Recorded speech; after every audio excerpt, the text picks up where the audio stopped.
Hey everyone, CPO here, and in this video, I'm changing my stereo. That's right. If you've seen my channel before, you know that I did a very involved installation series on the Seicane 10.1-inch Android head unit into my Jeep overclocked. Today, I'm changing it, but I'm changing it to another Seicane. So basically, they have a newer version that has a better processor, more memory, and an upgraded Android OS. And so I'm going to take the plunge and swap it out for the new one. I've actually had this in my garage for a little while, but I've been working on some other projects. So now it's time to finally get this thing out of the garage and install it and see what I think. I will tell you, I'm a little bit nervous, right? There have been some changes. So first of all, every radio that comes out of the factory in China seems to be different. So even though I installed the specific Seicane model that I did before, other people were buying it and reporting different things, like different wiring, different features, things look different. They keep changing things up all the time. SD card in the back, SD card on the side. So everyone is different. Now I've got this new radio. This is the H201G. By the way, you can still use my Seicane discount code, still works. It's O3D Jeeps, all capital letters, if you want to go to seicane.com and pick one of these things up. Save yourself some money. So this radio is newer, but has some things that are different. And a lot of people are reporting the factory sub doesn't work, particularly in the same way. Like mine was plug and play. I was pretty happy with the original Seicane install.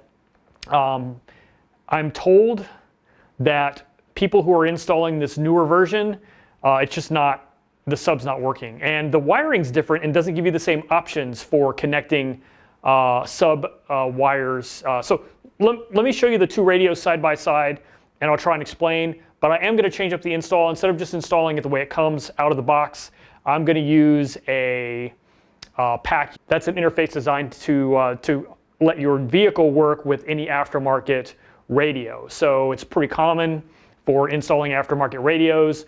The Seicane has come with its own sort of CAN bus adapter system, but that doesn't seem to be working. So I'm just gonna go ahead and install this with a different unit that I've had on hand for quite a while actually. I've never used it, so now's the time. So let me show you these two radios side by side, show you the differences I can see at least just visually inspecting, and then I'll wire this thing up and we'll throw it in the Jeep. All right, so this is the original version I installed that I just pulled out of the Jeep a few minutes ago.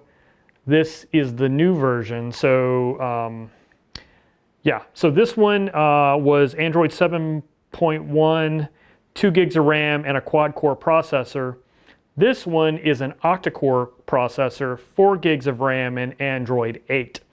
So that's why I decided to upgrade. It's should be quite a bit more power.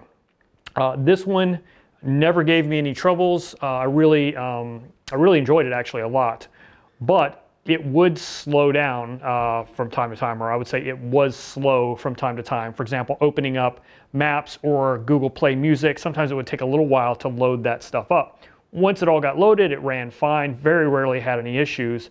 I'm curious if the octa-core processor with the double of the RAM makes those things a little bit snappier. So sometimes when I'm urgently trying to like plug in navigation information, it does suck to have to wait for the interface to load up before you can start searching. So I'm hoping that that gets resolved. But they've changed a lot between the two. So this one has an SD card slot. This one has no SD card slot. This one does come with like several USB connectors. This one only had one. It looks like they changed the Wi-Fi antenna from just the standard wire to this legit actual screw-on antenna. And then the wiring harnesses are all quite a bit different. And then in particular, the things that I needed, like to power the amp, are missing from this version. The only thing really I have is the backup camera. And of course the key 1 and key 2, which we'll talk about here soon. But there is an amp wire, but there is no thing to connect it to. Whereas this one, I had an amp wire on one harness and another amp on the additional harness and you can connect them and that would power the amp. This one's sort of missing that option. So I think that's why probably the factory amp, if you have the Alpine upgraded system, isn't working. And even looking at the two different CAN bus adapters, the wiring is different between the two. So the one that would power the amp on the other one is not even, there's not even a wire here. They have different versions, so I'm not even going to try and mix and match these. I'm going to go straight to using this guy, which is the PAC RP4-CH11 interface. This is designed to allow aftermarket radios to operate with your factory system, including CAN bus and all that stuff. So I'm just going to basically cut off, unfortunately, a bunch of this junk and just wire directly to this and the wiring harness that comes with it. So as far as physical characteristics, they're identical. I will say, I did notice up here on the top, they now have a screw to hold this little piece in. A lot of people tend to lose that. I actually lost mine on my previous radio install. I found it later, but I lost it. So I think it's kind of interesting that they have screwed that in. They must have had a lot of people complain about losing that. But outside of that, really, it's just exactly the same. All right, so let me transfer these little connectors over to the new radio, and I'll sort out this wiring harness. And basically what I'll do is I'll go ahead and wire up the new PAC unit, and then I'll show you where I wired anything. It'll be a little bit more of a concise instruction, hopefully, for you. All right, guys, so she's all wired up and ready to go into the Jeep.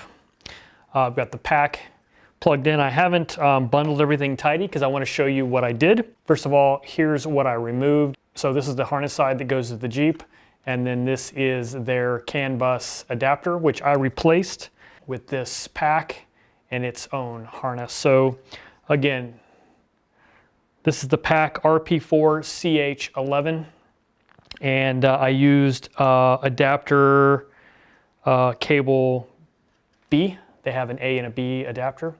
B is the one that fits the JK. All right, so let me show you what I have going on here.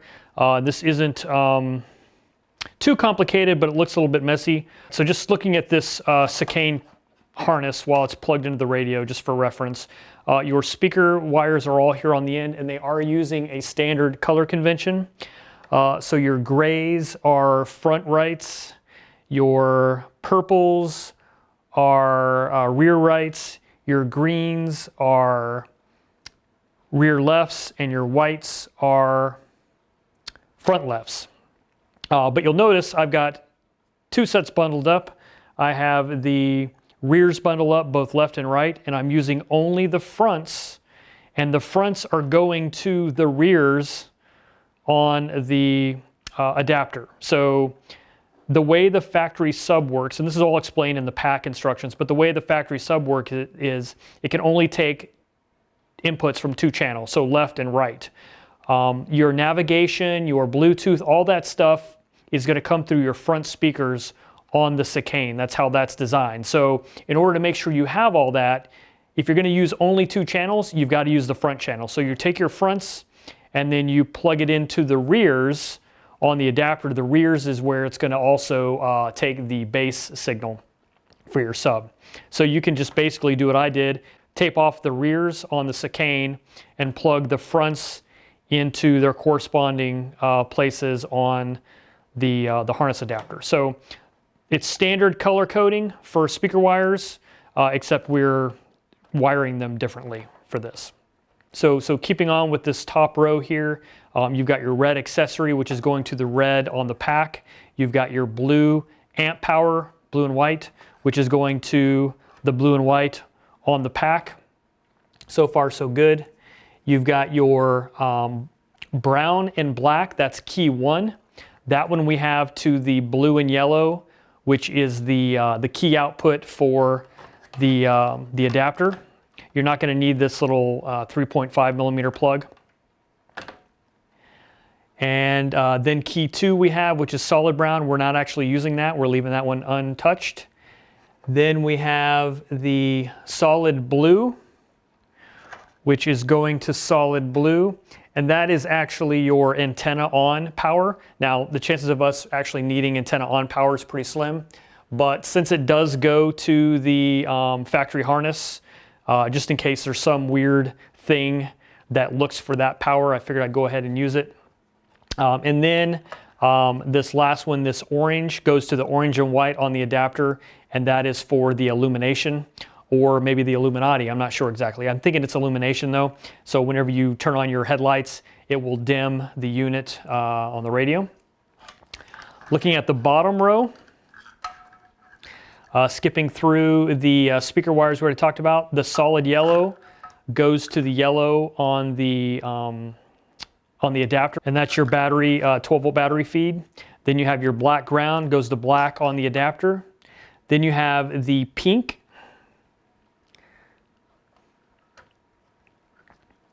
And the pink one is your brake detector, and that's going to go onto the red and white output, which is your parking brake output on the harness. And then you've got a brown one here that splits.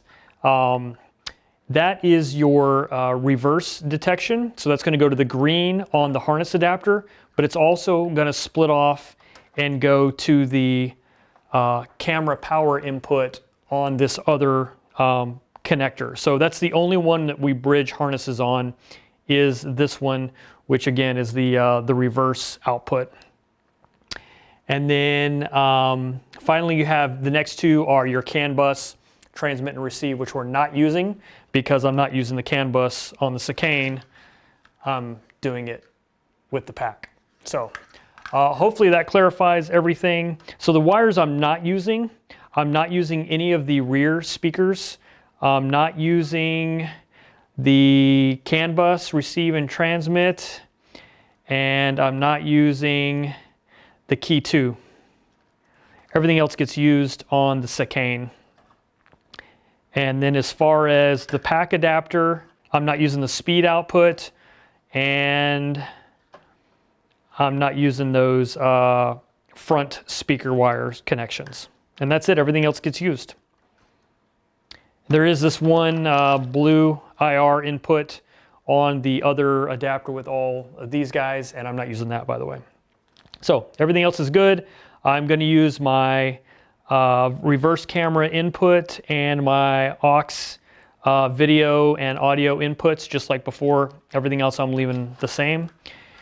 As far as the antennas, my GPS antenna is going to go here. I still have to pull out off the other unit. This is the Wi-Fi antenna, and this is the AM/FM antenna. You've got a USB plug here that also has your microphone input, and then you've got 2 additional USB extensions here. So just right out of the box, I've got 3 USB inputs. All right, so let me tidy up some of these wires with the bundle, and then we'll go drop this thing in the Jeep. All right, so I've got everything sort of wired in. I know it's a mess, but I know what's going on. Let's see what happens when I put in the key.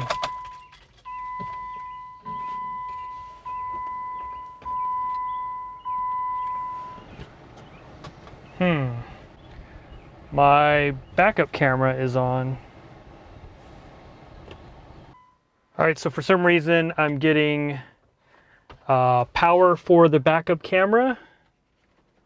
I need to figure out why that's happening. It thinks it's in reverse. So let me double check those connections. All right, so this feed running to camera 12 volt in, camera power, off this second harness, I went ahead and just cut that to see what that does. So yeah, we're in trial and error mode now. Hook up all of my antennas.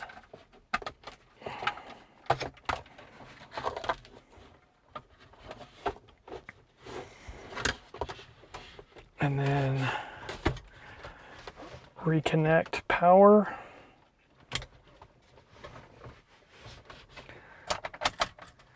Turn the vehicle on. Okay, that's better. So what I don't know now is, did I just disable camera rear view, or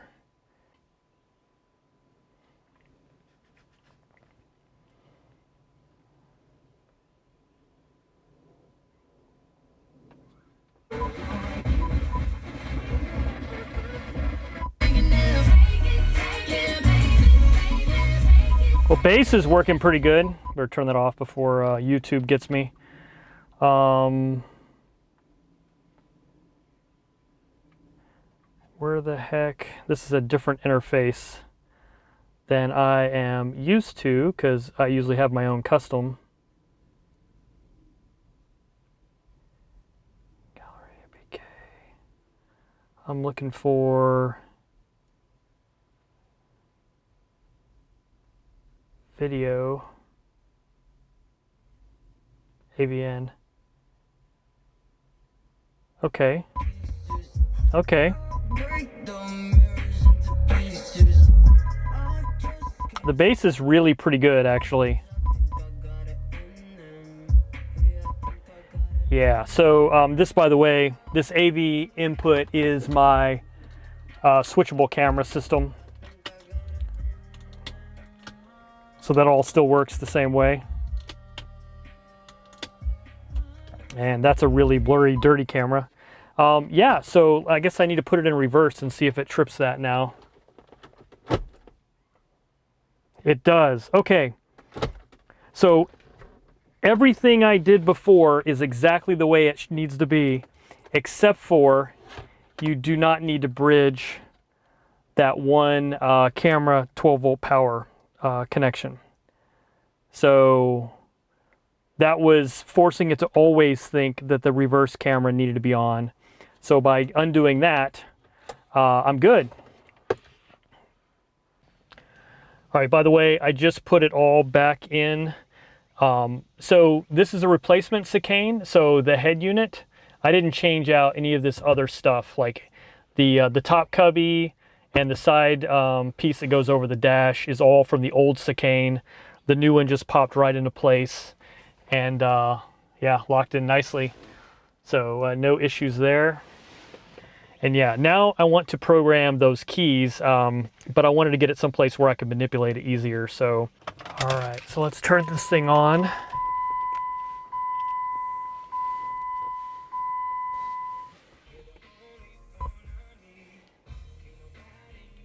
Better kill the sound. All right, so what I'm looking for somewhere in the settings will be something for some key study. Steering wheel keys. Press steering wheel buttons. Okay. All right, so that's volume up.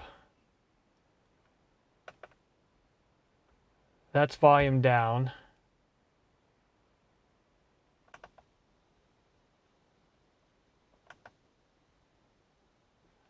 Interesting. That one's always the mute.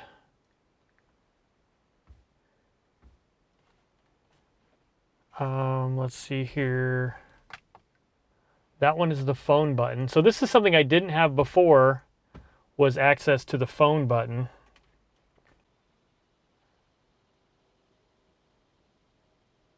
Maybe change the mode.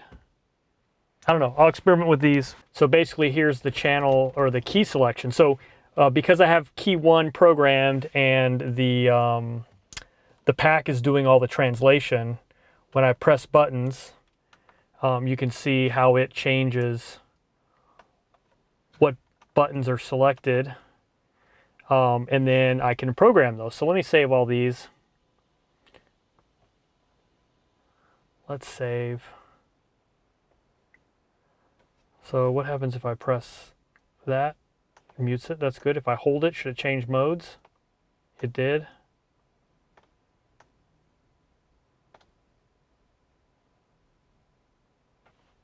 Let's do volume up. Mute. Mute, okay.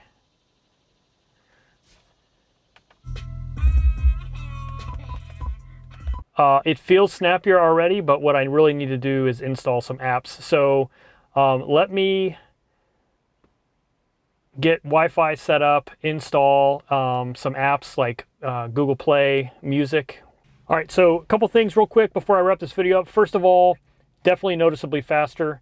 I like this new interface. I tend to change the interfaces but I like this one for some reason. I've got more information available to me. So same thing, that's how I run my XM satellite, is through the AVN inputs. So you can hear in the background, that's actually the XM stereo, which is controlled by this guy, which I'm about to relocate. So turn that down a little bit. But play music, just for example.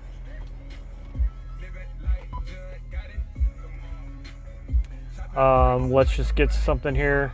And this is quite a bit snappier than before. So yeah,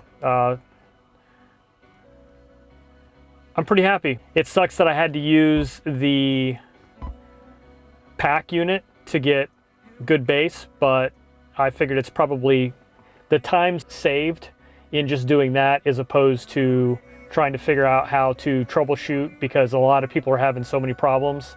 Definitely worth it to me in the long run. But as far as the upgrade from a quad-core to an octa-core with doubling the RAM, can definitely tell a difference. Let me load up maps in a way that doesn't reveal my exact location.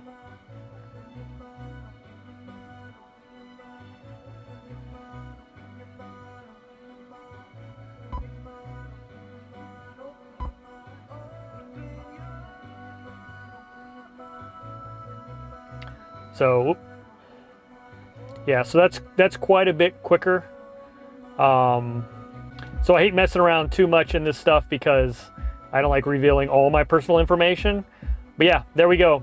Much quicker, and yeah, I kind of like it. So anyway, guys, thanks for watching. I'll catch you on the next one.